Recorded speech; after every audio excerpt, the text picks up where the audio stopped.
Bonjour, je poursuis mon rattrapage avec Batwoman épisode 12.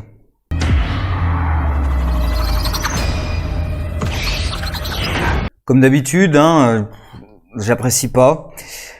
Alors, que se passe-t-il? Il se passe que il y a une révélation sur qui est cette nouvelle Beth qui est arrivée, qui évidemment est une Beth d'une terre parallèle. Parce que, mais alors, Supergirl l'a fait aussi, mais ça m'a saoulé aussi dans Supergirl.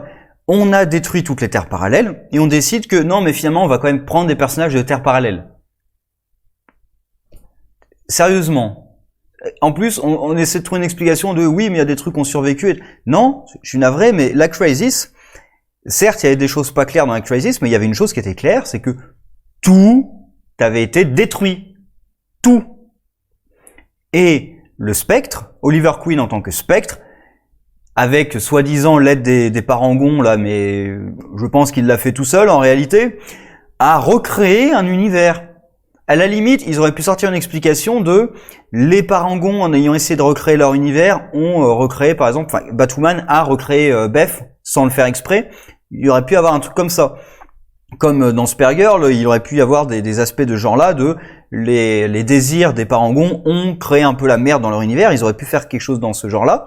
Non, c'est pas l'explication. L'explication qui est donnée, c'est une Beth d'une terre parallèle et qui devait rester quand finalement ils ont recréé leur truc. Bon, explication pourrie qui marche pas, qui est pas du tout logique par rapport à ce qui nous a été raconté. Et surtout, quand tu décides de détruire tous les univers parallèles, putain, laisse pas des restes derrière. Pour le coup, c'est ce qu'ont fait les comics aussi. À chaque fois, ils ont essayé de réparer leur continuité. Et à chaque fois, ils se sont plantés parce que ils ont voulu garder des restes de ce qu'il y avait avant. Crisis, par exemple, ils avaient voulu garder notamment la Legion of Super-Heroes, mais il y avait plus de Superboy. Donc forcément, c'était le bordel. Il y a eu d'autres trucs comme ça, d'autres personnages qui ont été très mal gérés dans les comics. Celui auquel je pense tout de suite, c'est Hawkman. C'était une catastrophe, ce personnage, la gestion de ce personnage et de ses différentes incarnations. Bref. La série reprend un peu ce truc-là, de bousiller ce qu'elle essaie de faire. En même temps, la Crisis, c'était pas terrible, donc c'est pas très grave de bousiller ce qu'ils ont fait avec. Sinon, l'épisode, c'est donc Kate qui retrouve cette Beth, et qui donc culpabilise aussi parce qu'elle lui explique que sur sa terre, c'est elle qui a sauvé sa sœur. Et du coup, elle se rend compte que bah tiens, sur cette terre, j'aurais peut-être pu sauver ma sœur, elle serait pas devenue ce qu'elle est devenue. Il y a Alice qui est en interrogatoire, qui nous fait des flashbacks pour essayer de nous apitoyer sur son sort, qui marche pas tellement, parce que ils essaient de nous montrer que c'est horrible, atroce et tout, mais le problème c'est aussi que on a vu ce qu'a fait Alice. Une fois que tu as vu tout ce qu'elle a fait, que c'est une sociopathe, que tu sais que jamais elle va se racheter ou quoi que ce soit, au bout d'un moment, moi j'arrive pas à m'apitoyer sur son personnage. Et surtout, ce qu'il montre, c'est pas non plus monstrueux. C'est-à-dire, ce que j'imagine de sa vie est beaucoup plus horrible que ce qu'il montre réellement. Après, je pense aussi, c'est le côté de la série, on veut pas trop montrer, surtout avec des enfants, des abus sur enfants, donc j'imagine que faut quand même imaginer que c'était bien pire que ce qu'on voit, mais que la série ose pas vraiment le montrer. Mais bon, moi j'imagine quelque chose de bien plus atroce que tout ce qui est présenté. Et de l'autre côté, il y a donc Mouse qui essaie de la faire libérer en capturant, donc je sais plus exactement, mais deux gamins qui sont liés au maire, je crois. Il y en a un qui est lié au maire et l'autre peut-être à quelqu'un d'autre, peu importe. Mais voilà, deux gamins de personnes importantes de la ville. Et la police refuse d'activer le bat signal parce que, apparemment, Batwoman étant lesbienne, c'est pas bon politiquement. Surtout, alors ça pour le coup je trouve ça tombe vraiment à plat dans l'épisode, complètement à plat, parce que déjà ils nous parlent de politique mais en fait ils ne font jamais de politique. À la limite, si c'est censé être un enjeu ça, que les pontes refusent d'activer le bat signal pour des raisons politiques, à cause de l'interview qui a eu lieu et tout, parce qu'on sait pas précisément ce qu'il a dit dans l'interview, donc on peut imaginer peut-être pour des raisons politiques, activer le bat signal, ouais ça les dérange, même si bon là il y a des vies en jeu, donc politiquement, c'est encore pire, en fait, de laisser mourir des gens parce que tu as refusé d'activer le bat signal. Mais on montre jamais, en fait, la politique. C'est-à-dire, c'est une journaliste qui sort l'hypothèse, est-ce que vous refusez d'activer le signal à cause de ça? Et du coup, on est censé croire que oui, c'est bien ça. Ensuite, il y a le gamin dans la bagnole qui dit, ah, mais il activera jamais le bat signal à cause de ça. d'accord, mais on voit jamais le revers, en fait. On voit jamais le côté vraiment politique. Parce que, pour le coup, je trouve pas que ce soit non plus incroyable. Parce qu'on voit des décisions politiques vraiment connes dans le monde réel. Donc, voilà, qui prennent des décisions politiques complètement débiles à cause de ce qu'ils pensent être l'opinion. Pourquoi pas, mais on le voit jamais vraiment. Si vous voulez traiter de la question, traitez-en. Pas juste en faisant 2-3 clins d'œil pourris comme ça. Et surtout, je trouve que ça tombe à plat, surtout parce que Batwoman est intervenue. Et elle a échoué. De façon complètement débile. Déjà, elle est sur sa bécane, elle se fait percuter par Mouse. Question toute conne, comment est-ce que Mouse savait qu'elle serait là à tel moment? Comment il savait qu'elle passerait par là? En plus, il a bien timé le truc quand même hein, pour la percuter. Ensuite, elle se percutait, elle est à pleine vitesse sur un moto, elle se fait percuter. Elle a rien. Alors, elle a un peu de sang, hein, mais elle a rien. Je veux dire, on la voit après bouger et tout sans aucun problème. Enfin, je suis navré, mais elle a au moins des os brisés, voire une hémorragie interne. Et aussi, je suis à peu près sûr que son cerveau a cogné à l'intérieur de sa boîte crânienne, donc elle doit pas être dans un super bêta. Hein. Et non, apparemment, il y a aucun problème, il n'y a pas besoin d'aller à l'hôpital ou quoi que ce soit, de se faire soigner. Non, il y a aucun souci. En même temps, vous allez me dire, elle est tombée d'un building, elle a survécu, donc peut-être qu'on nous a pas expliqué qu'elle a des super pouvoirs. Hein. Elle a peut-être des super pouvoirs qui nous ont pas été dit, parce que apparemment, elle est invulnérable. Hein. Et à la fin, on fait une scène avec Bev, du coup, qui s'est fait passer pour Alice. Alors là, pour le coup, il y a un truc que j'ai bien aimé, avec un côté méta sur le personnage de Alice, quand la sœur explique à Bev comment se comporter comme Alice, en lui disant, ce que j'ai bien aimé, c'est quand elle lui sort, et si tu sais pas quoi faire, balance un random quote de Alice au Pays des Merveilles, ça passe. Ça, j'ai bien aimé, parce que c'est quand même les scénaristes qui avouent que les citations de Alice, quand elle fait du Alice au Pays des Merveilles, n'ont aucun sens, en fait. C'est purement random pour le personnage.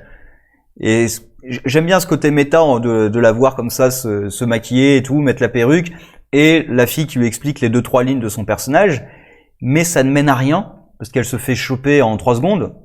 Donc vraiment, ça mène strictement à rien. Et ensuite, si ça mène à quelque chose, ça mène à ce qu'il y ait une scène réminiscente de l'accident qui a tué la mère et qui a pas tué Beth, mais qui a transformé Beth en Alice dans ce monde et dans lequel Kate a sauvé Beth dans l'autre monde dont vient cette Beth. Et du coup, ça fait une scène réminiscente puisque cette fois, Kate réussit à sauver Beth, ce qu'elle a pas réussi à faire dans ce monde-là, qu'elle avait fait dans un autre, et là, elle réussit à le faire dans ce monde-là. Même si elle est un peu conne, hein, parce que déjà, quand elle essaie d'ouvrir le truc avec la clé, la première réaction que j'ai eue, mais t'es dans une ferrerie, là. Va prendre un manche, un truc, je sais pas, moi, une baramine, un truc comme ça, pour essayer de forcer le coffre. Alors, elle y pense à la toute fin, mais elle a perdu du temps pour rien. Et la scène montre que elle était presque prête à laisser cramer les 2 gamins pour sauver sa sœur, quand même. Ça, c'est intéressant. Ils appuient pas assez dessus, c'est dommage, mais c'est intéressant parce que au final, elle va les sauver dans la bagnole, mais c'est pas tellement pour les sauver, c'est pour libérer le passage, pour enlever la banquette arrière et essayer de sauver sa sœur. Donc, là, ils auraient peut-être pu passer un peu plus de temps là-dessus, sur le Kate qui se poserait des questions, peut-être sur vraiment sa position, parce que je pense qu'elle était prête à laisser crever les gamins pour sauver sa sœur. Mais c'est jamais vraiment exploité. Et ensuite, encore des conneries. Alice qui s'évade avec un putain de fil et une aiguille. Alors déjà, ils lui ont amené un bouquin avec une aiguille dedans. Donc, des génies, franchement, hein. Crow, c'est vraiment des génies. Parce que, à un moment, Beth fout un jab à la police qui est mérité, hein, parce que la police est incompétente dans cet univers. Dans les comics aussi, ils sont souvent incompétents, faut être honnête. Mais les Crow aussi hein, sont vraiment incompétents. Mais 100%. Donc, il lui amène un bouquin avec une aiguille dedans. Et personne ne voit qu'elle a enlevé l'aiguille. C'est hallucinant. Et elle réussit à s'enfuir avec une aiguille et un fil. Sérieusement. Et même quand l'autre, là, j'ai perdu son nom, l'ex de Kate, là, se rend compte qu'elle va s'enfuir avec ça, tu te dis, elle va appeler du renfort, elle va se faire sonner l'alarme et tout. Non, elle sort toute seule. Et même dans le garage, il n'y a pas de garde, il n'y a rien, enfin... Et elle peut sortir tranquillement. Il n'y a pas des trucs de sécurité pour l'empêcher de sortir. T'as pas sonné l'alarme pour dire, tiens, on fait un lockdown complet, on bloque toutes les issues et elle peut pas sortir. Non, parce que Enfin, je vois pas comment elle peut s'échapper. Si vous appliquez des protocoles de sécurité normaux, en fait, standards, je vois pas comment elle peut s'échapper.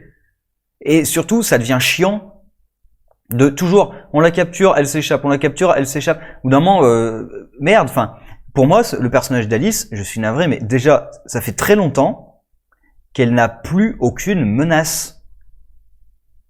Ça fait très longtemps. Parce que ils pouvaient l'arrêter, mais 10 000 fois. Ils l'ont déjà arrêté plusieurs fois d'ailleurs.